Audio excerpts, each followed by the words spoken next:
إن الحمد لله نحمده ونستعينه ونستغفره ونعوذ بالله من شرور أنفسنا ومن سيئات أعمالنا من يهدي الله فلا مضل له ومن يضلل فلا هادي له وأشهد أن لا إله إلا الله وحده لا شريك له وأشهد أن محمدا عبده ورسوله أرسله بالحق بشيرا ونذيرا أما بعد فإن خير الحديث كتاب الله وخير الهدي هدي محمد صلى الله عليه وسلم وشر الأمور محدثاتها وكل محدثة بدعة وكل بدعة ضلالة وكل ضلالة في النار يا أيها الذين آمنوا اتقوا الله حق تقاته ولا تموتن إلا وأنتم مسلمون يا أيها الناس اتقوا ربكم الذي خلقكم من نفس واحدة وخلق منها زوجها وبث منهما رجالا كثيرا ونساء واتقوا الله الذي تساءلون به والأرحام إن الله كان عليكم رقيبا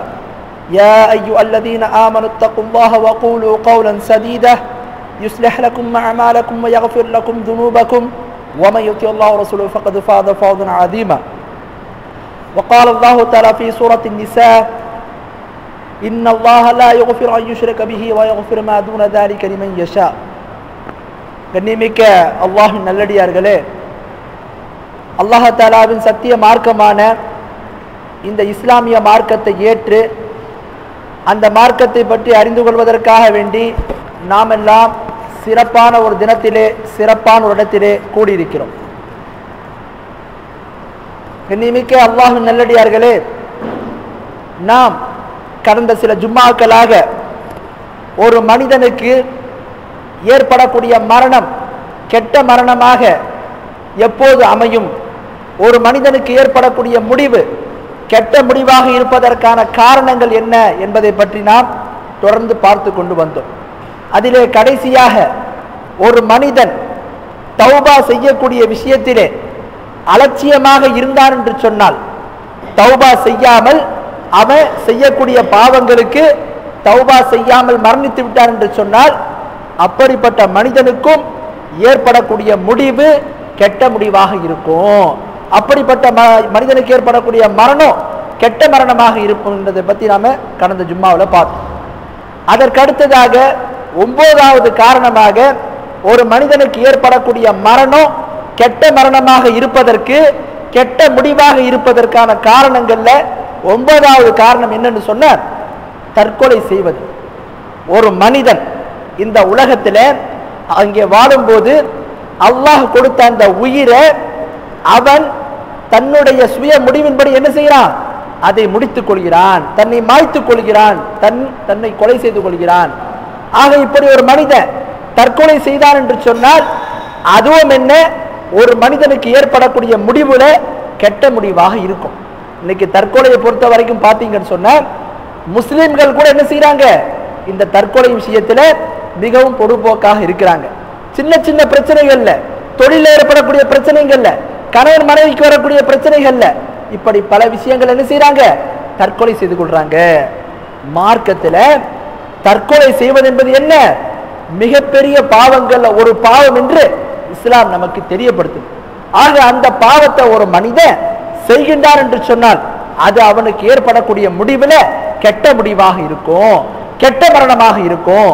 ஆக இந்த தற்கொலையை பத்தி பார்த்தோன்னு சொன்ன நபிகள் நாயகம் ஸல்லல்லாஹு அலைஹி வஸல்லம் அவர்கள் இது சம்பந்தமா ஒரு ஹதீஸ் சொல்லியிருக்கிறாங்க.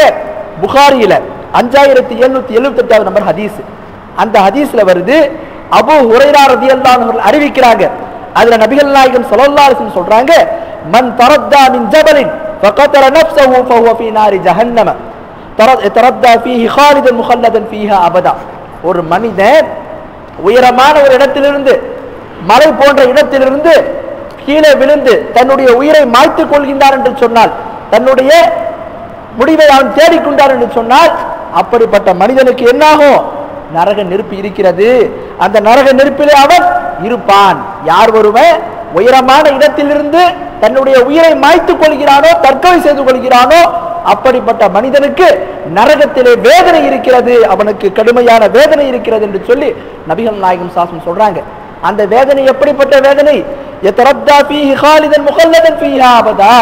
அதிலே அந்த மனிதன் அந்த நரகத்திலே அவன் இந்த உலகத்திலே செய்த அந்த குற்றத்திற்காக அந்த பெரிய பாவத்திற்காக, அந்த தற்கொலைக்காக வேண்டி அவன் நரகத்திலே கடுமையான வேதனை அனுபவிப்பான். எப்படிப்பட்ட வேதனை?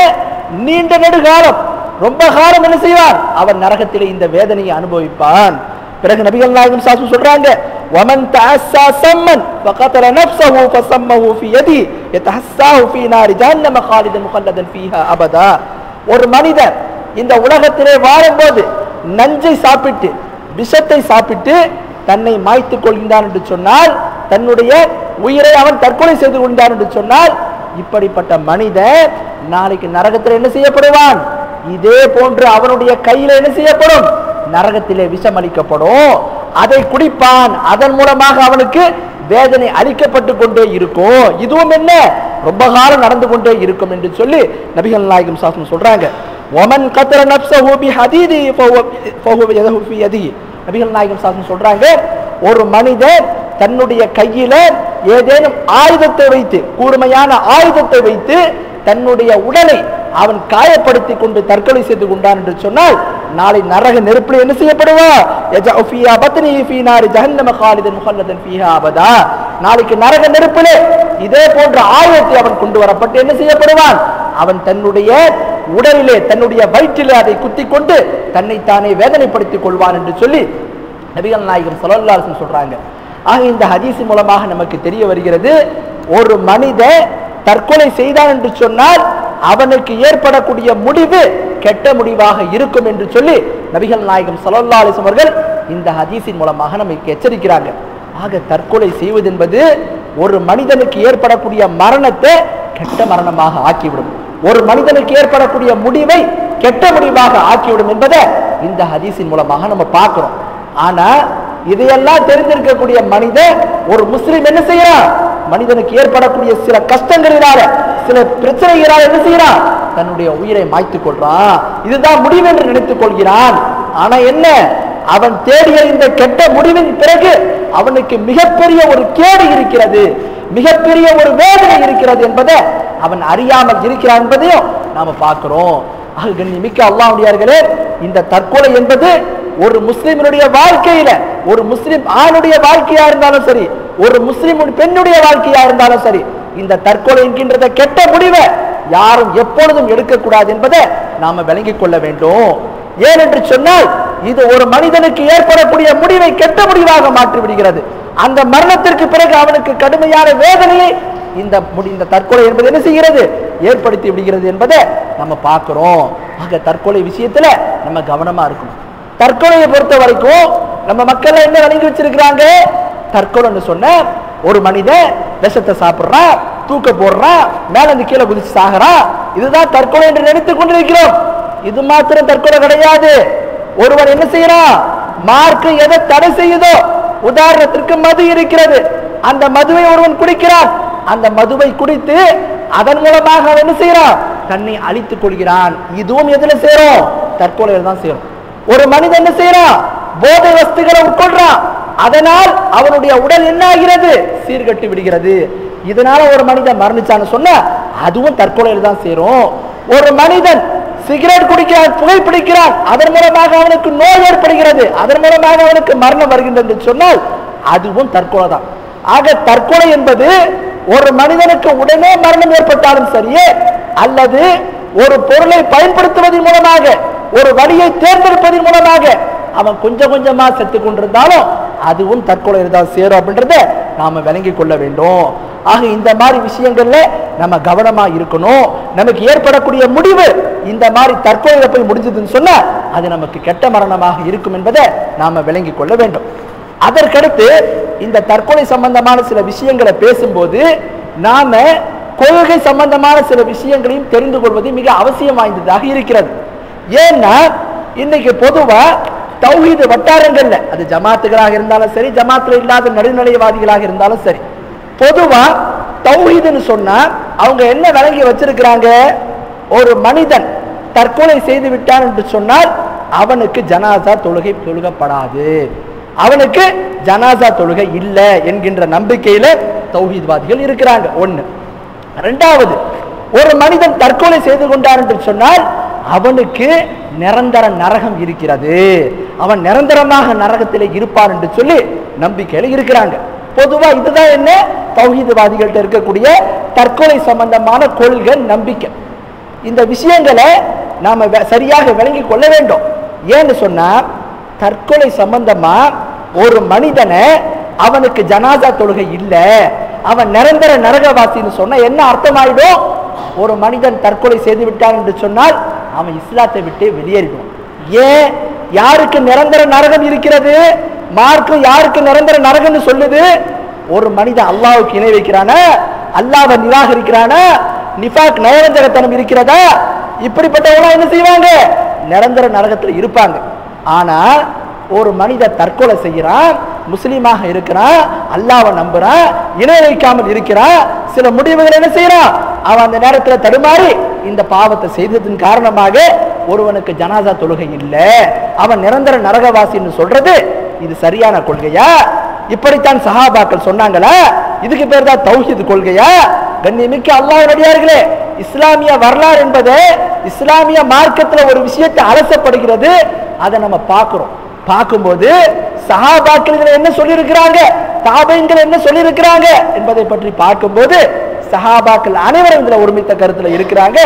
ஒரு மனிதன் இஸ்லாமிய மார்க்கத்திலே இணை வைப்பை தவிர, குஃபுரை தவிர மற்ற பாவங்கள் பெரும்பாவங்கள் செய்தான்னு சொன்னா அல்லாஹ் நாடுனா அவனை மன்னிப்பான். அப்படி இல்லை என்று சொன்னால் அவன் செய்த அந்த பெரும்பாவத்திற்காக வேண்டி ஒரு குறிப்பிட்ட காலம் வரைக்கும் அவன் நரகத்திலே இருப்பான். பிறகு அல்லாஹ் அவனை மன்னித்து வெளியேற்றி விடுவான். இதுதான் என்ன அஹ்லு சுன்னத் வல் ஜமாத் என்று சொல்லக்கூடிய, இன்னைக்கு பள்ளிவாசல்ல சுன்னத் ஜமாத் சொல்லிக்கிட்டு ஷிர்க நியாயப்படுத்திக்கிட்டு பிதாத்தை செய்யறாங்களே அவங்க கிடையாது. குர்ஆன் ஹதீஸ சரியான முறையில் காலங்காலமாக பின்பற்றி கொண்டு வந்தாங்களே அந்த மக்கள்கிட்ட கொள்கை இதுதான். தற்கொலை சம்பந்தமாகவும் சரி, மற்ற வட்டி சம்பந்தமாகவும் சரி, கொலை சம்பந்தமாகவும் சரி, விபச்சாரம் சம்பந்தமாகவும் சரி, இதெல்லாம் பெரும்பாவங்கள். இதுல ஈடுபடுவது மார்க்கம் தடுக்குது. ஆனா அதே நேரத்தில் இதுல ஒரு மனிதன் ஈடுபட்டு அதுல அவனுக்கு மரணம் ஏற்பட்டாலும் இந்த பெரும்பாவத்தை பொறுத்த வரைக்கும் அல்லாஹ் நாடுனா மன்னிப்பான். இல்லை என்று சொன்னால் அவனுக்கு நரக நெருப்பிலே அவன் சென்றாலும் நிரந்தரமாக இருக்க மாட்டான் என்பதுதான் என்ன இஸ்லாம் நமக்கு சொல்லக்கூடிய சரியான நம்பிக்கை. இந்த நம்பிக்கையில் தான் சஹாபாக்கள் இருந்தார்கள், இந்த நம்பிக்கையில் தான் தாபீன்கள் இருந்தார்கள், இந்த நம்பிக்கையில் தான் காலகாலமா மக்கள் என்ன செய்யறாங்க, இருந்து கொண்டிருக்கிறாங்க. ஆனா இன்னொரு பக்கம் இஸ்லாமிய வரலாற்றுல யாரெல்லாம் வழிகர்கள் என்று அறியப்பட்டார்களோ அவர்கள் ஹாரிஜாக்கள் என்று சொல்லக்கூடிய அந்த வழிகர்களாக இருந்தாலும் சரியே, முஅ்தஸிலா என்று சொல்லக்கூடிய பகுத்தறிவுக்கு முன்னுரிமை தரக்கூடிய அந்த வழிகட்ட கூட்டத்தில் இருக்கக்கூடிய முஅ்தஸிலா என்று சொல்லக்கூடிய அந்த அமைப்பினராக இருந்தாலும் சரியே, அல்லது மற்ற வழிகட்டில் இருக்கக்கூடிய அமைப்பினராக இருந்தாலும் சரியே, இவங்க எல்லாம் என்ன செய்யறாங்க? இஸ்லாமிய மார்க்கத்துல ஒருவன் பெரும்பாவம் செய்துட்டானா, ஹாரிஜாக்களை பொறுத்த வரைக்கும் என்ன நம்பிக்கை தெரியுமா? ஒரு மனிதன் பெரும்பாவம் செய்துட்டான்னு சொன்னா அவன் காஃபிர் ஆயிடுவான். அவன் ஷிர்க்கை தவிர எந்த பெரிய பாவத்தை செய்தாலும், ஷிர்க்க செய்தாலும் காஃபிர் தான், ஷிர்க்க செய்யாம மற்ற பெரும்பாவத்தை செய்தாலும் அவன் காஃபிர் தான். முஅ்தஸிலாவை அவங்க என்ன சொல்றாங்க? ஒரு மனிதன் பெரும்பாவத்தை ஷிர்க்கை தவிர மற்ற பெரும்பாவங்கள் செய்யறான்னு சொன்ன அவன் என்ன மன்சிலத்துன் பைன மன்சிலத்தின், அவன் முஸ்லிமும் கிடையாது காஃபிரும் கிடையாது. என்ன பார்ப்போம்? ஆனா இறந்ததுக்கு அப்புறம் என்ன? அவன் நிரந்தர நரகம். கிட்டத்தட்ட எனக்கு தௌஹீத் பேஸ்ல இருக்கிறது எல்லாமே என்ன இந்த நம்பிக்கையில தான் இருக்கிறாங்க. அவரு நம்ம முஸ்லீம் இல்லைன்னு சொல்ல மாட்டோம், ஆனா என்ன அவருக்கு தொழுகை இல்லை, அப்புறம் என்ன அவர் நிரந்தர நரகம் என்கின்ற மாதிரி நம்பிக்கையில நம்ம இருக்கிறோம். அதுக்கு மிக்க அல்லாஹ்வுடையார்களே, இது சம்பந்தமா ஒரு விளக்கம் நமக்கு தெரிய வரணும். கொள்கை சம்பந்தமா இந்த விஷயத்தை நம்ம ஒவ்வொருத்தவரும் அறியணும். இன்னைக்கு தமிழகத்துல ஷிர்க்கை தவிர 3 பெரும்பாவங்களை குறிப்பிட்டு என்ன சொல்றாங்க? இந்த பாவங்களை செய்யறவங்க நிரந்தர நரகத்துல இருப்பாங்க. அதுல ஒரு பாவம் தான் என்ன? தற்கொலை செய்வது. அடுத்து 2வது பாவம் என்ன? வட்டி வாங்குவது. அல்லாஹ் குர்ஆன்ல 2வது அத்தியாயத்துல 275வது வசனத்துல சொல்றான், அல்லதீன யாக்குலூன ரிபா லா யகூமுன இல்லா கமா யகூமு அல்லதி யதஹப்பது ஷைத்தானு மினல் மஸ். அல்லாஹ் இந்த வசனத்தை ஒரு நீண்ட வசனம் கடைசில சொல்றான், ஃபமன் ஜாஅஹு மௌஇதத்து மின் ரப்பிஹி ஃபன்தஹா ஃபலஹு மா ஸலஃப் வ அம்ருஹு இலல்லாஹ். அல்லாஹ் இந்த வசனத்தை சொல்றான், வட்டி என்பது என்ன? மார்க்கத்தை அல்லாஹ் தடை செய்த வசனங்கள்ல இது ஒண்ணு. அல்லாஹ் சொல்றான், இந்த வட்டி தடை என்கின்ற இந்த உபதேசம், இந்த அறிவுரை எப்போது வந்து விட்டதோ அதிலிருந்து என்ன செய்யணும்? மக்கள் தவிர்த்துக் கொள்ளணும், அதிலிருந்து விலகி கொள்ளணும். ஃபலஹு மா ஸலஃப், இதுக்கு முன்னாடி வாங்கியது என்ன? அவர்களுக்கே உரியது. வ அம்ருஹு இலல்லாஹ், அவருடைய காரியங்கள் என்ன? அல்லாஹ்விடத்தில் இருக்கிறது. பிறகு அல்லாஹ் சொல்றான், வட்டியை நம்ம தடுத்துட்டோம், இனி வட்டியில நீங்க ஈடுபடக்கூடாது, வட்டியை வாங்கக்கூடாது, வட்டியை உண்ணக்கூடாது என்பதை தடுத்து விட்டு அல்லாஹ் சொல்றான், ஒமன் ஆத, பிறகு யார் இதிலே திரும்புகிறாரோ உலாயிக அஸ்ஹாபுன் நார், அவர் நரகவாசியாவார், ஹும் ஃபீஹா காலிதூன், அதிலே அவர் நிரந்தரமாக இருப்பார் என்று சொல்லி அல்லாஹ் இந்த வசனத்துல சொல்றான்.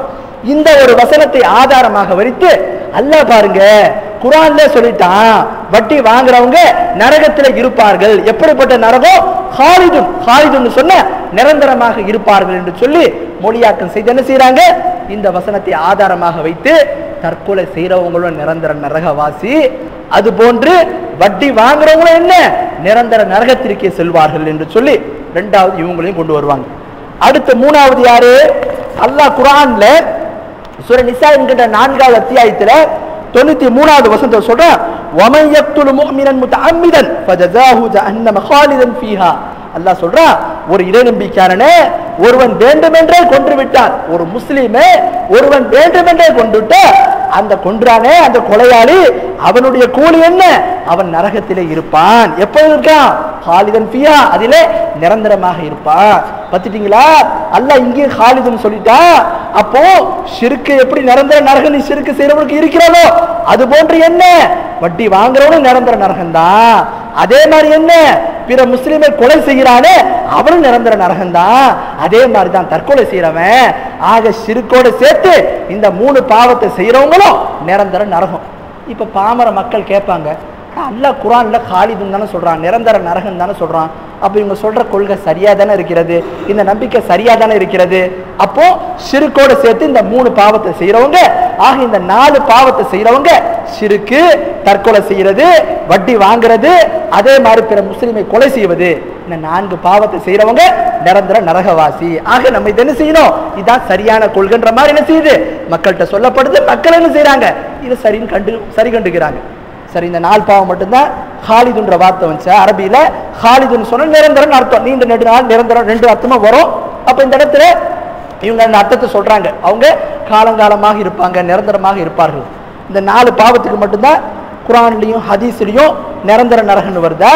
இந்த 4 பாவத்தை தவிர மற்ற சில பாவங்களை பார்க்கிறோம். அல்லாஹ் குர்ஆன்ல சூரா ஃபுர்கான் என்று சொல்லக்கூடிய 25வது அத்தியாயத்துல 68வது வசனத்திலையும் 69வது வசனத்துல சொல்றான், வல்லதீன லா யதுஊன மா அல்லாஹ் இலாஹன் ஆகர், யார் ஒருவர் அல்லாஹ்வோடு மற்றவரை அழைக்காமல் இருக்கிறாரோ, அல்லாஹ்வோடு இணை வைக்காமல் இருக்கிறார். ஒன்று.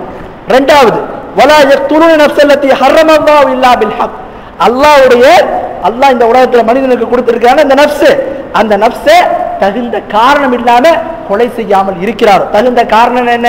ஒரு மனிதன் விபச்சாரம் செய்யறான், திருமணம் முடிச்சதுக்கு அப்புறம் அவனை கொல்லலாம், இது தகுந்த காரணம். ஒரு மனிதன் என்ன செய்யறான், இஸ்லாத்தை ஏற்றுக்கொண்ட பிறகு ஒரு முஸ்லிமை வேண்டும் என்றே கொன்று விடுகிறான், அவனை என்ன செய்யலாம், கொலை செய்யலாம், இது தகுந்த காரணம். அப்ப அல்லாஹ் சொல்றான், ஒரு மனிதன் அல்லாஹ்வுக்கு இணை வைக்காம கொலை செய்யாமல் இருக்கிறான். அடுத்து மூணாவது, வலா யஸ்னூன், நல்லா கவனிக்கணும், அவன் விபச்சாரம் செய்யாமல் இருக்கான். 3 பாவத்தை அல்லாஹ் சொல்றான், அல்லாஹ்வுக்கு இணை வைக்காமல் இருக்கிறான், இரண்டாவது கொலை செய்யாமல் இருக்கிறான், அடுத்து மூணாவது என்ன, விபச்சாரம் செய்யாமல் இருக்கிறான். அல்லாஹ் சொல்றான் அதுக்கு அடுத்து, وَمَن يَفْعَلْ ذَلِكَ يَلْقَى أَثَامًا يُضَاعَفْ لَهُ الْعَذَابُ يَوْمَ الْقِيَامَةِ وَيَخْلُدْ فِيهِ مُهَانًا. அல்லாஹ் அதுக்கு அடுத்து சொல்றான், இந்த 3 பாவத்தை என்ன செய்யணும், செய்யாம இருக்கணும். அப்படி ஒரு கால ஒரு மனிதன் இந்த 3 பாவத்தை செய்துட்டானா, அல்லாஹ்வுக்கு இணை வைப்பதோ அல்லது கொலை செய்வதோ, அடுத்து மூன்றாவது விபச்சாரம், இந்த பாவத்தை யாராவது செய்துட்டான்னு சொன்னா யுதாஃபு லஹுல் அஸாபு யௌமல் கியாமா, கியாமத்து நாள்ல அவனுக்கு கொடுக்கப்படக்கூடிய தண்டனை என்ன செய்யும், இரட்டிப்பாக்கப்படும், அதிகமாக்கப்படும். பிறகு அல்லாஹ் சொல்றான், வயஹுலுத் ஃபீஹி முஹானா, அந்த நரகத்திலே இந்த 3 பாவத்தை செய்யக்கூடிய மக்கள் இருப்பார்களே அவர்கள் நிரந்தரமாக இருப்பார்கள் என்று சொல்லி அல்லாஹ் குர்ஆன்ல சொல்றான். தர்ஜுமா வேணா பாத்துக்கங்க, தமிழாக்கத்தை வேணா பாத்துக்கங்க. அப்போ அல்லாஹ் குர்ஆன்ல எப்படி இது வட்டி வாங்குறவங்களுக்கு நிரந்தர நரகம் சொன்னானோ, அதே போன்று கொலை செய்பவர்களுக்கு நிரந்தர நரகம் என்று சொன்னானோ, அதே மாதிரிதான் என்ன விபச்சாரம் செய்யறவங்களை பொறுத்தவரைக்கும் என்ன சொன்னா அல்லாஹ் தஆலா, இந்த பாவத்தை செய்தாலும் இதுல யார் ஈடுபடுகிறார்களோ அவர்களுக்கு நரகத்திலே வேதனை இரட்டிப்பாக்கப்படும். பிளஸ் அதுக்கப்புறம் என்ன, வயஹுலுத் ஃபீஹி முஹானா, அவர்கள் அந்த நரகத்திலே நிரந்தரமாக இழிவடைந்தவர்களாக இருந்து கொண்டே இருப்பார்கள் என்று சொல்லி அல்லாஹ் குர்ஆன்ல இந்த வசனத்தை சொல்றான். அப்ப இது என்ன ஆய்வு, அல்லாஹ் குர்ஆன்ல சொல்லிட்டான்பா, தற்கொலை செய்தா அதுக்கு ஹதீஸ்ல வருது, வட்டி வாங்கினா அதுக்கு நிரந்தர நரகம் அது குர்ஆன்ல வருது, பிறரை கொலை செய்தா அதுவும் குர்ஆன்ல வருது. ஆக ஷிர்கோட சேர்த்து இந்த 3 பாவம், ஆக மொத்தம் 4 பாவத்துக்கு மட்டும்தான் நிரந்தர நரகம்னா அல்லாஹ் குர்ஆன்ல 5வது விபச்சாரத்தை சொல்றானே, ஏன் அது லிஸ்ட்ல வரல, அது ஆய்வுல வரலையா? அதுக்கு அல்லாஹ் நிரந்தர நரகம் தானே சொல்றானே. அப்ப இதுக்கு என்ன பதிலு? அடுத்து வாங்க, அல்லாஹ் குர்ஆன் அதே மாதிரி அல்லாஹ் குர்ஆன்ல சூரா ஜின் என்று சொல்லக்கூடிய 72வது அத்தியாயத்துல 23வது வசனத்தை சொல்றான், வமன் யஸில்லாஹ் ரசூலஹு, யார் ஒருவன் அல்லாஹ்வுக்கும் அவனது தூதருக்கும் மாறு செய்கிறார்களோ ஃபஇன்ன லஹு நார ஜஹன்னம காலிதீன ஃபீஹா அபதா, அப்படிப்பட்டவன் நரகத்துல நிரந்தரமாக இருப்பான் என்று சொல்லி அல்லாஹ் இந்த வசனத்தை சொல்றான். ஆக இந்த வசனத்துல பாத்தீங்கன்னா நல்லா கவனமா, அல்லாஹ்வுக்கும் அல்லாஹ்வுடைய தூதருக்கும் மாறு செய்யறது, அல்லாஹ்வுக்கு மாறு செய்தாலும் சரி, அது அல்லாஹ்வுடைய தூதருக்கு மாறு செய்தாலும் சரி. அல்லாஹ்வுடைய தூதருக்கு மாறு செய்யறது என்ன? அல்லாஹ்வுடைய தூதர் என்ன கடமைன்னு சொல்லியிருப்பாங்க, தாடியை வைக்கிறது கடமை, தாடியை அப்படியே விடுவது கடமை. ஒருவன் என்ன செய்யறான், பெண்களை மாறி தன்னுடைய முகத்தை இருக்கணும்னு நினைச்சு மொத்த தாடியை வலிச்சிடுறான், ஸ்கிரீன் சேவ் பண்றான். இவன் என்ன செய்யறான், அல்லாஹ்வுடைய தூதருடைய கட்டளையை மீறான், புறக்கணிக்கிறான். அப்ப இவனும் என்ன, நிரந்தர நரகத்துல இருப்பாங்க. இப்ப நான் இதெல்லாம் எதுக்காக வேண்டி சொல்றேன்னா, அல்லாஹ் குர்ஆன்ல சொல்லிட்டான், ஹதீஸ்ல இப்படி வந்துச்சு அப்படின்ற மாதிரி ஒவ்வொருத்தவங்களும் தங்களுடைய ஆய்வை வச்சு கிளம்ப ஆரம்பிச்சா இப்படிப்பட்ட பிரச்சனைகள் வரும். அதே மாதிரி பாருங்க, அல்லாஹ் குர்ஆன்ல அதே மாதிரி ஹதீஸ்ல வருது, புகாரியில 6056வது நம்பர் ஹதீஸ். அதுல சொல்றாங்க நபிகள் நாயகம் ஸல்லல்லாஹு அலைஹி வஸல்லம் அவர்கள், லா யதுகுலுல் ஜன்னத கத்தாத்துன், எவன் ஒருத்தவன் கோல் சொல்றானோ அப்படிப்பட்டவன் என்ன செய்ய மாட்டான், சொர்க்கத்துல நுழையவே மாட்டான். அப்ப என்ன அர்த்தம், அவன் நிரந்தர நரகத்தில் இருப்பான். அப்போ ஒரு மனிதன் கோல் சொன்னான்னு சொன்னா அவனுக்கு சொர்க்கமே கிடையாது என்று சொல்லி இந்த ஹதீஸ் நமக்கு விளங்குது. அடுத்து வாங்க, அல்லாஹ் அதே மாதிரி நபிகள் நாயகம் ஸல்லல்லாஹு அலைஹி வஸல்லம் சொல்லக்கூடிய ஹதீஸ் முஸ்லிம் என்ற நூல்ல வருது. அதுல சொல்றாங்க நபிகள் நாயகம் ஸல்லல்லாஹு அலைஹி வஸல்லம் அவர்கள், சின்ஃபானி மின் அஹ்லின் நார், 2 கூட்டத்தினர் என்ன, நரகவாசிகள். லம் அரஹுமா கௌமுன், அப்படிப்பட்ட அந்த 2 கூட்டத்தாரை இதுவரையும் நான் காணல. அவங்க எப்படிப்பட்டவங்க தெரியுமா, அவங்களுடைய அடையாளத்தை சொல்றாங்க, மாஉம் சியாத்துன் கஅத்னாபில் பகர் யத்ரிபூன பிஹின் நாஸ், அவங்க எப்படிப்பட்டவங்க தெரியுமா, மாட்டினுடைய அந்த வால் இருக்கிறது அது போன்ற நீண்ட சாட்டைகளை வைத்துக் கொண்டு அவர்கள் மக்களை அடிப்பார்கள். இப்படிப்பட்ட ஒரு கூட்டத்தார்கள் என்ன வருவாங்க. இவங்க யாரு, நரகவாசிகள். அடுத்து 2வது கூட்டத்தார்கள், அவங்க யாரு, வனிசாவுன் காசியாத்துன் ஆரியாத் முமஜிலாத்துன் மாயிலாத், பெண்கள். எப்படிப்பட்ட பெண்கள், ஆடை உடுத்தியும் நிர்வாணமாக மெல்லிய ஆடைகளை அணியக்கூடிய, சாய்ந்து சாய்ந்து அந்நிய ஆடவர்களை தன் பக்கம் ஈர்ப்பதற்காக வேண்டி சாய்ந்து சாய்ந்து நடக்கக்கூடிய, ஆடை உடுத்தியும் நிர்வாணமாக மெல்லிய ஆடைகளை உடுத்தி இருக்கக்கூடிய அந்த பெண்களும் என்ன செய்வாங்க, அந்த நரகவாசிகளுடைய ஒரு கூட்டத்தில் இருப்பாங்க. சொல்றாங்க நபிகள் நாயகம் ஸல்லல்லாஹு அலைஹி வஸல்லம் அவர்கள், ரூஸவுன்ன காஸ்ரிமத்துல் புக்தில் மாயிலா, அவங்க தங்களுடைய தலைமுடியை எப்படி தெரியுமா வைத்திருப்பார்கள் அந்த பெண்கள், எப்படி ஒட்டகத்தினுடைய அந்த திமில் பகுதி மேல வந்திருக்கு பார்க்கிறோமே, அந்த ஒட்டகத்தினுடைய திமில் பகுதி எப்போது சேர்த்திருக்கிறதோ அது போன்று இப்படி தன்னுடைய தலைவனுடைய மொத்த முடி என்ன செய்வாங்க, தங்களுடைய தலைக்கு மேல் வைப்பாங்க. இன்னைக்கு கூட நிறைய பெண்களை பார்க்கிறோம். அப்ப இந்த 2 கூட்டத்தார்களை பற்றி நபிகள் நாயகம் ஸல்லல்லாஹு அலைஹி வஸல்லம் சொல்றாங்க, இந்த 2 கூட்டத்தார்கள் எப்படிப்பட்டவங்க, நரகவாசிகள். எப்படிப்பட்ட நரகம், அதுல நபிகள் நாயகம் ஸல்லல்லாஹு அலைஹி வஸல்லம் சொல்றாங்க, லா யதுகுன்னல் ஜன்னத, இப்படிப்பட்ட இவங்க இந்த கூட்டத்தார் என்ன செய்ய மாட்டாங்க, சொர்க்கத்திற்கு செல்லவே மாட்டார்கள், சொர்க்கத்திலே நுழையவே மாட்டார்கள். பிறகு சொல்றாங்க நபிகள் நாயகம் ஸல்லல்லாஹு அலைஹி வஸல்லம் அவர்கள், வலா யஜிதுன ரியாஹா, சொர்க்கத்துல நுழையிறது இல்ல, அதனுடைய வாசம் இருக்கிறதே நறுமணம், அதை கூட நுகரவே இவங்களால முடியாது. பிறகு நபிகள் நாயகம் ஸல்லல்லாஹு அலைஹி வஸல்லம் சொல்றாங்க, வ இன்ன ரிஹா லா யூஜத் மின் மஸீரத்தி கதா வ கதா, நபிகள் நாயகம் ஸல்லல்லாஹு அலைஹி வஸல்லம் சொல்றாங்க, அந்த சொர்க்கத்துடைய நறுமணம் இருக்கிறது, அது எந்த அளவுக்கு தூரமாக அதனுடைய நறுமணம் வீசும் தெரியுமா, அவ்வளவு வீசி இருந்த போதிலும் இந்த 2 கூட்டத்தார் என்ன செய்ய மாட்டாங்க, சொர்க்கத்தினுடைய வாசையை நுகர கூட மாட்டாங்க, அந்த நறுமணத்தை நுகர கூட மாட்டாங்க, சொர்க்கத்திலே நுழையவே மாட்டார்கள் என்று சொல்லி நபிகள் நாயகம் ஸல்லல்லாஹு அலைஹி வஸல்லம் சொல்றாங்க. அப்ப இதுக்கெல்லாம் என்னங்க பதில், அப்ப இதுக்கு என்ன அர்த்தம், தற்கொலை செய்யறவனுக்கு நிரந்தர நரகம், அதே மாதிரி வட்டி வாங்குறவனுக்கு நிரந்தர நரகம் முடிவெடுத்த, இதே மாதிரி சில வசனங்கள் வருது, இதே மாதிரி சில ஹதீஸ்கள் வருது, விபச்சாரம் பண்றவனுக்கு நிரந்தர நரகம் வருது, அல்லாஹ்வுடைய தூதருக்கு மாறு செய்பவனுக்கு நிரந்தர நரகம் என்று வருகிறது, கோல் சொல்லி திரிபவனுக்கு நிரந்தர நரகம் என்று வருகிறது, அவன் சொர்க்கத்திற்கே செல்ல மாட்டான் என்று வருகிறது. இப்படிப்பட்ட பெண்கள் ஆடி உடுத்தி நிர்வாணமாக இருக்கக்கூடிய பெண்கள், அவர்களும் என்ன செய்வாங்க, சொர்க்கத்திற்கு செல்லவே மாட்டார்கள், அதனுடைய வாசத்தை நுகரவே மாட்டார்கள் என்று சொல்லி நபிகள் நாயகம் ஸல்லல்லாஹு அலைஹி வஸல்லம் சொல்றாங்க. அப்ப இது எப்படி விளங்குறது, நம்ம பார்க்கிறோம். வரலாற்று நம்ம ஆய்வு செய்து பார்த்தோன்னு சொன்னா, ஹாரிஜான ஒரு வழிகட்டு கூட்டருக்கு தெரியுதுமா, சஹாபாக்களை காஃபிர்னு சொன்னானுல, அந்த வழிகட்ட கூட்டத்தார்கள் என்ன பண்ணானுவான், அல்லாஹ் குர்ஆன்ல எப்படி சொல்றான் நிரந்தர நரகன்னு, தற்கொலைக்கு நரகம். அதே மாதிரி என்ன, வட்டி வாங்குறியா அதுக்கு நிரந்தர நரகம், விபச்சாரம் பண்றியா அதுக்கு நிரந்தர நரகம், அடுத்து வா கோல் சொல்றியா அதுக்கு நிரந்தர நரகம், அடுத்து வா இந்த மாதிரி பெண்களை அவங்களுக்கு நிரந்தர நரகம். எல்லா பெரும்பாவத்துக்கு என்ன பண்ணாங்க, நிரந்தர நரகம்னு சொன்னாங்க. முஅ்தஸிலாவும் என்ன கிட்டத்தட்ட அதே நிலையில தான் இருந்தாங்க. ஆக நிமிக்க அல்லாஹ்வுடையார்களே, இதுதான் என்ன, மார்க்கத்தை விளங்குறதுக்கு ஒரு முறை இருக்கிறது. மார்க்கத்தினுடைய சட்டங்களை எப்படி எடுக்கணும். ஒரு மனிதன் என்ன செய்ய முடியாது, நான் 4 மாதத்தில் இஸ்லாமிய மாதத்தில் படிச்சுட்டேன், எனக்கு எல்லா மார்க்கமும் தெரிஞ்சிடும், நான் பயான் பண்ணுவேன், மார்க்க சட்டங்கள்லாம் என்கிட்ட கேளுங்க. இதுதான் என்ன, மார்க்கத்தை பத்தி சரியான விளக்கம் இல்லாதது. இதுதான் என்ன, முன் சென்ற மக்கள் வழிகட்டு போனாங்களே அதற்கு அடிப்படையான காரணம் என்ன, மார்க்கத்தை பத்திய சரியான புரிதல் அவங்க கிட்ட இல்ல, மார்க்கத்தை பத்திய சரியான தெளிவு அவங்க கிட்ட இல்ல, மார்க்கத்தினுடைய சட்டங்களை எப்படி எடுக்கணும், அதற்கு என்ன விதிகள் என்பதை அவர்கள் அறியாமல் இருந்ததுனால தான் இந்த மாதிரி வசனங்களை பார்க்கும்போது, இந்த மாதிரி ஹதீசுகளை பார்க்கும்போது அதை சரியாம புரியாம என்ன செய்தாங்க, வழிகட்டு போனாங்க. ஆக மிக்க அல்லாஹ்வுடையார்களே, இப்படி நிரந்தர நரகம் சொர்க்கத்திற்கு செல்ல மாட்டார் என்று சொல்லி சில வசனங்கள், சில குர்ஆன் ஆயத்துகள், ஹதீசுகள் இருந்தாலும் இன்னொரு பக்கம் நம்ம பார்க்கிறோம். அல்லாஹ் குர்ஆன்ல 4வது அத்தியாயத்துல 48வது வசனத்தை சொல்றான், இன்னல்லாஹ லா யக்ஃபிரு அன் யுஷ்ரக பிஹி வ யக்ஃபிரு மா தூன ذلك லிமன் யஷா.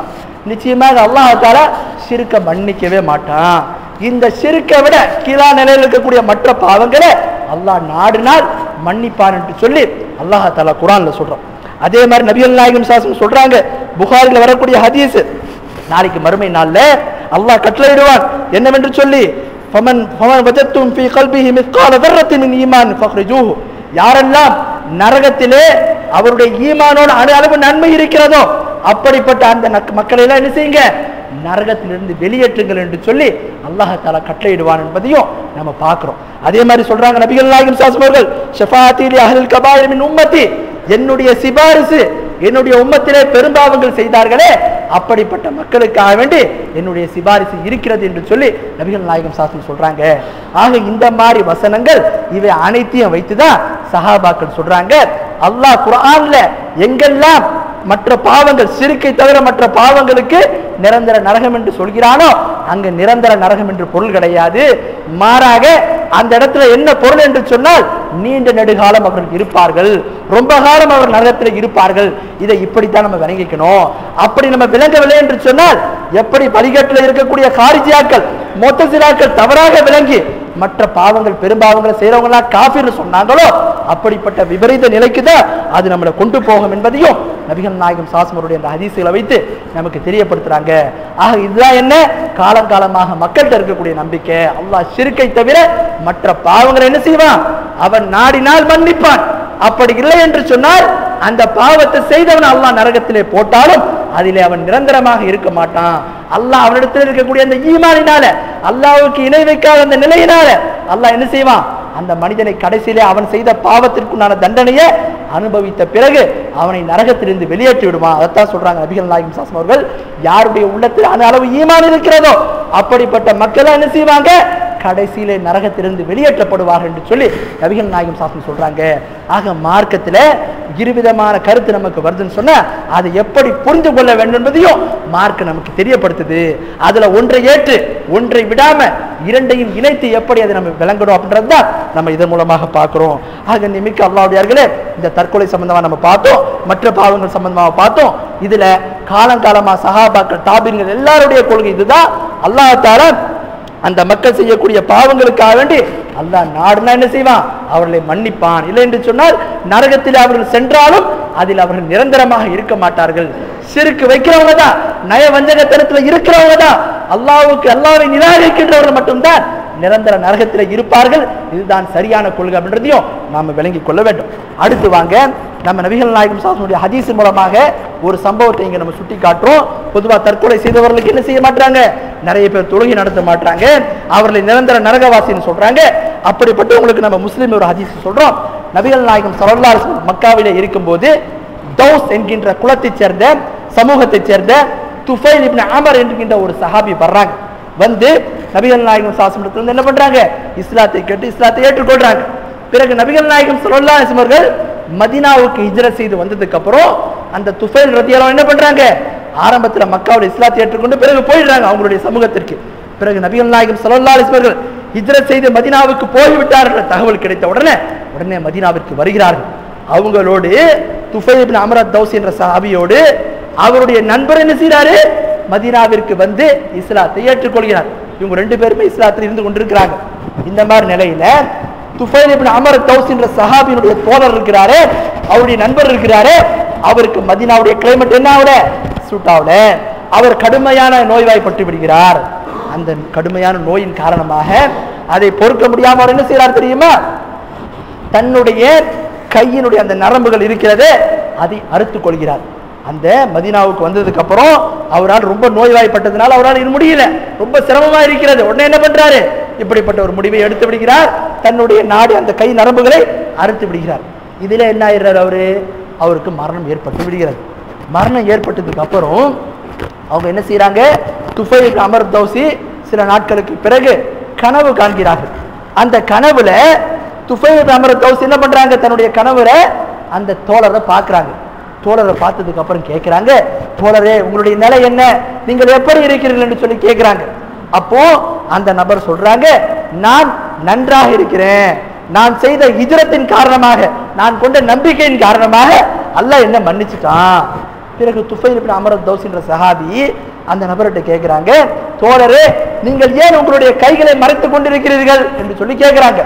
அப்போ அந்த நபர் சொல்றாங்க, நான் என்னுடைய கையை என்ன செய்யறேன், அறுத்துக்கிட்ட பத்தீங்களா, தற்கொலைக்கு முயன்ற பத்தீங்களா, அதனால அல்லாஹ் என்ன செய்தான், எந்த கையை நீங்கள் ஆசைப்படுத்தினீர்களோ அதை நாம திருப்பி தரமாட்டோம் என்று சொல்லி அல்லாஹ் சொல்லிட்டான், அது குறையுடையதாக இருக்கிறது, அதனால்தான் அதை மறைத்துக் கொண்டிருக்கிறேன் என்று சொல்லி அவங்க சொல்றாங்க.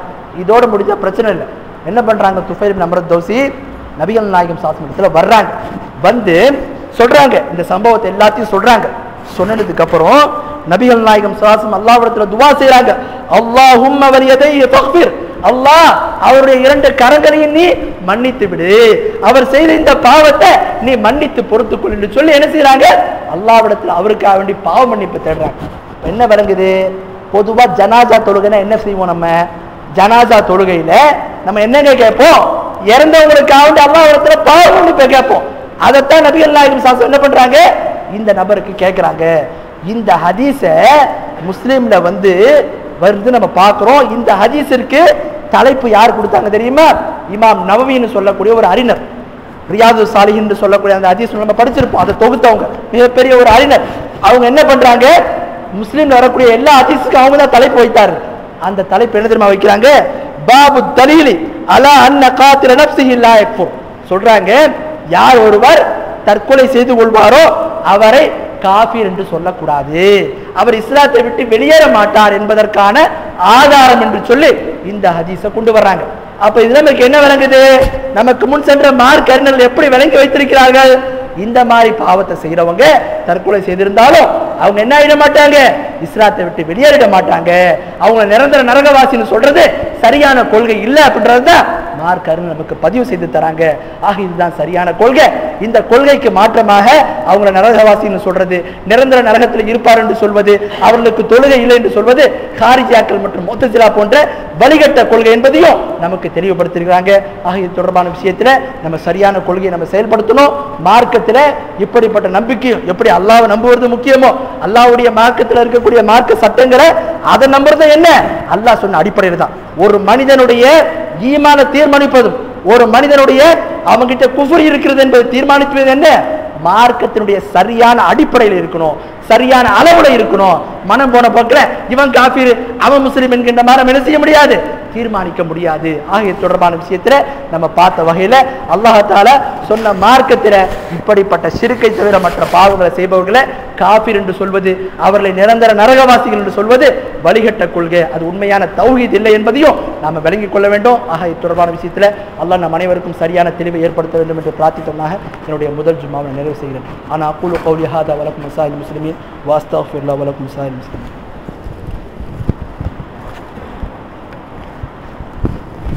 அல்ஹம்துலில்லாஹி ரப்பில் ஆலமீன் வஸ்ஸலாத்து வஸ்ஸலாமு அலா ரசூலில் கரீம் வஅலா ஆலிஹி வஸ்ஹாபிஹி அஜ்மஈன் வமன் தபிஅஹும் பிஹ்சான் இலா யௌமிddin. அம்மா பஅத். اللهم صل على محمد وعلى ال محمد كما صليت على ابراهيم وعلى ال ابراهيم انك حميد مجيد. اللهم بارك على محمد وعلى ال محمد كما باركت على ابراهيم وعلى ال ابراهيم انك حميد مجيد.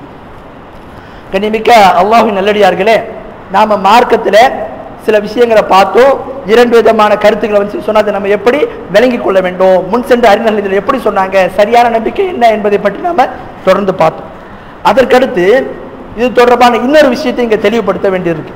பொதுவா தௌஹீத்வாதிகள் சொல்ற மக்கள்கிட்ட சஹாபாக்களை பத்தி நம்பிக்கை என்ன, அவங்கள அடிச்சுக்கிட்டாங்கப்பா, அவங்கள போர் செய்துக்கிட்டாங்க. அதுக்கு ஒரு ஹதீஸ் வேற போடுவாங்க. என்ன ஹதீஸ்?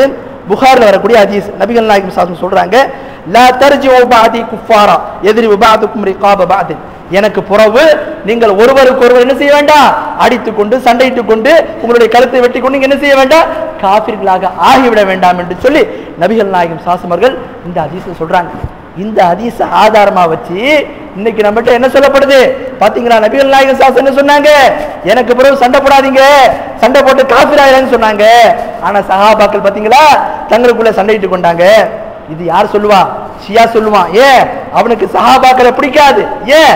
அவங்க தான் மார்க்கத்துடைய சாட்சியாளர்கள். அதனால தான் இமாம் அபூ துர்ஆ ராஸின்னு சொல்லக்கூடிய மிகப்பெரிய மார்க்க அறிஞர். யார் அவங்க? இமாம் முஸ்லிம் சஹீ முஸ்லிமை தொகுத்ததுக்கு அப்புறம் அவங்க கிட்ட படிச்சு காட்டுறாங்க. அப்படிப்பட்ட ஒரு மார்க்க அறிஞர், இமாம் முஸ்லிமுடைய ஆசிரியர். அவங்க சொல்றாங்க, இதா ராயித ரஜுலன் யன்தகிஸ் அஹதன் மின் அஸ்ஹாபி ஃபஅலம் அன்னஹு ஸிந்தி. நன்றாக தெரிந்து கொள்ளுங்கள், நீங்கள் ஒரு மனிதனை காண்கிறீர்கள், அவன் சஹாபாக்கள்ல யாரையாவது ஒருத்தவரை குறை சொல்கிறார் என்று சொன்னால் அந்த குறை சொல்றானே அவனை பத்தி நீங்க நல்லா நினைச்சுக்கிடுங்க, நல்லா அறிந்து கொள்ளுங்கள். அவன் ஜிந்திக். ஜிந்திக்னா என்ன? முனாஃபிக்கை விட கேவலமானவன். முனாஃபிக் எப்படிப்பட்டவன் தெரியுமா? மார்க்கத்தை ஏத்துக்கிறதா சொல்லுவான், ஆனா உள்ளத்துல அப்பட்டமான நயவஞ்சகத்தனம் இருக்கும், அதை மறைச்சிருப்பான். ஜிந்திக் எப்படி தெரியுமா? உள்ளத்திலேயே நயவஞ்சகத்தனம் இருக்கும், அதை வெளிப்படுத்தியும் காட்டுவான் சந்தர்ப்பம் கிடைக்கும் போதுலாம். அப்படிப்பட்டவர்கள் தான் ஜிந்திக்னு சொல்லுவாங்க. ஆக மார்க்கத்திலே சஹாபாக்களை குறை கூறுகிறார்களே, இப்படிப்பட்டவர்களை பற்றி சென்ற மார்க்கர்கள் எச்சரிக்கிறாங்க. ஆக இந்த ஹதீஸை வச்சு நம்ம என்ன விளங்கியிருக்கோம்? சஹாபாக்களை அடித்துக் கொண்டார்கள், சண்டையிட்டுக் கொண்டார்கள். உண்மையான வரலாறு தெரியுமா? இன்னைக்கு சஹாபாக்களை பத்தி நம்ம கிட்ட சொல்லப்படக்கூடிய வரலாறு யாரு? யார் கொடுத்த வரலாறு? அதுல வரக்கூடிய வரலாறுல பாத்தீங்கன்னு சொன்னா அதிகமாக ஷியாக்களுடைய வரலாறு தான் இருக்குது. அவங்க என்ன செய்யறாங்க, அந்த வரலாற்றை உண்மை என்று சொல்லி நமக்கு தெரியப்படுத்துறாங்க. அதுல பாத்தீங்கன்னா உண்மையான வரலாறு தெரியுமா? சஹாபாக்கள் சண்டையிட்டுக் கொண்டாங்க, அலி ரலியல்லாஹு சண்டையிட்டாங்க, முஆவியா சண்டை போட்டுக்கிட்டாங்க, அவங்களுக்குள்ள போர் நடந்துன்னு சொல்லி. இதுல எவ்வளவு சஹாபாக்கள் எண்ணிக்கை தெரியுமா? அன்னைக்கு சஹாபாக்கள் 10,000க்கும் மேற்பட்டவர்கள் மதீனாவில இருந்தார்கள், மக்காவில இருந்தார்கள்.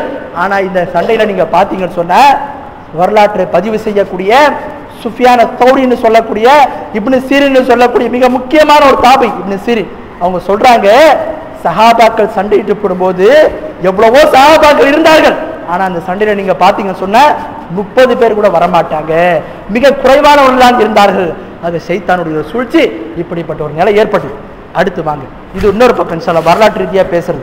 இவ்வாறு சஹாபாக்கள் சண்டையிட்டாங்க, சண்டையிட்ட போர் செய்த காஃபிரா, அந்த ஹதீஸை வச்சு தான் ஆதாரமா அல்லாஹ் குர்ஆன்ல சூரா ஹுஜராத் என்று சொல்லக்கூடிய 49வது அத்தியாயத்துல சொல்றான், வஇன் தாயிஃபதானி மினல் முஃமினீன ததலு ஃபஸ்லிஹு பைனஹுமா.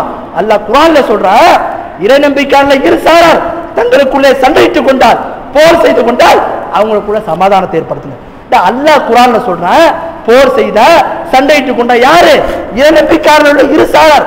இறை நம்பிக்கையாளர்கள் இரு சாரார் தங்களுக்குள்ளே சண்டையிட்டுக் கொண்டா அவங்க கிட்ட சமாதானத்தை ஏற்படுத்துங்க அல்லாஹ் சொல்றா.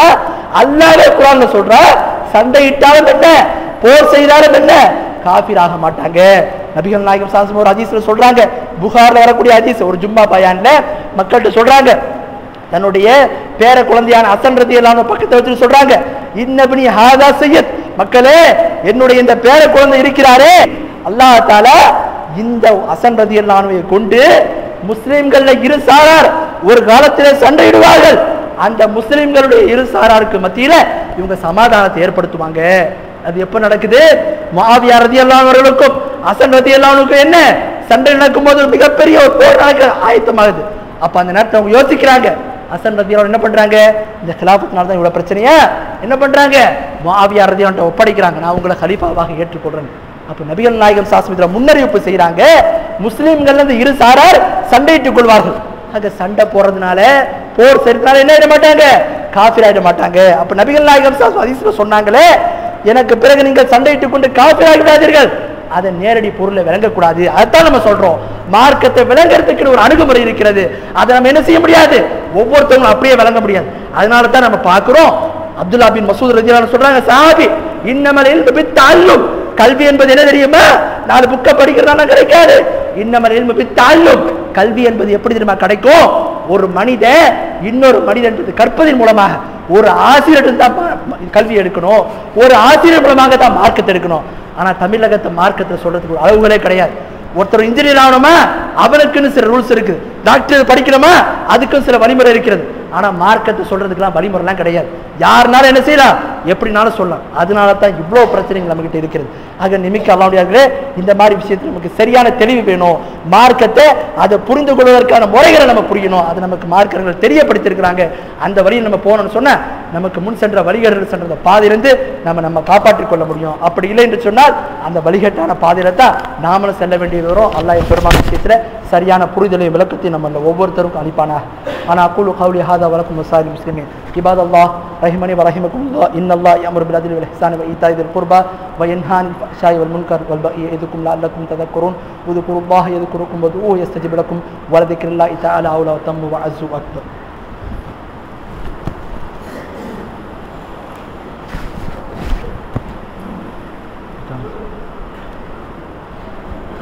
الله أكبر الله أكبر أشهد أن لا إله إلا الله أشهد أن محمدا رسول الله حي على الصلاة حي على الفلاح قد قامت الصلاة قد قامت الصلاة الله أكبر الله أكبر لا إله إلا الله.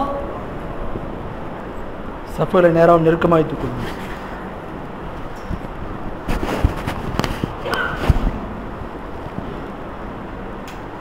الله أكبر.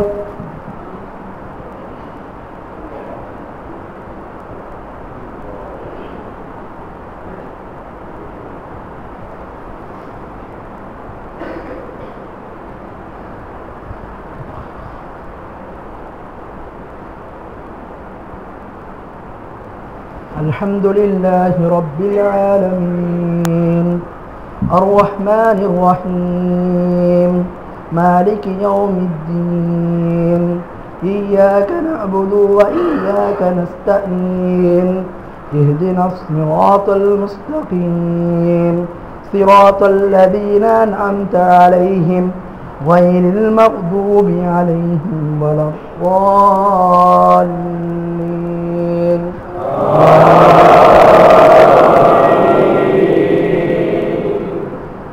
يا أيها الذين آمنوا إذا نودي للصلاة من يوم الجمعة فاسعوا إلى ذكر الله وذروا البيع ذلكم خير لكم إن كنتم تعلمون. فإذا قضيت الصلاة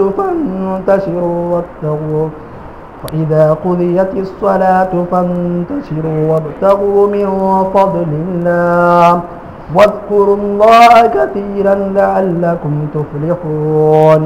وإذا رأوا تجارة أو لهوا انفضوا إليها وتركوك قائما قل ما عند الله خير من اللهو ومن التجارة والله خير الرازقين.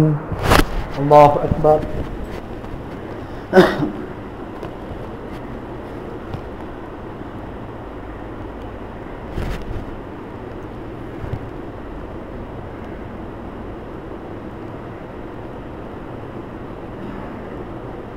سمع الله لمن حمده.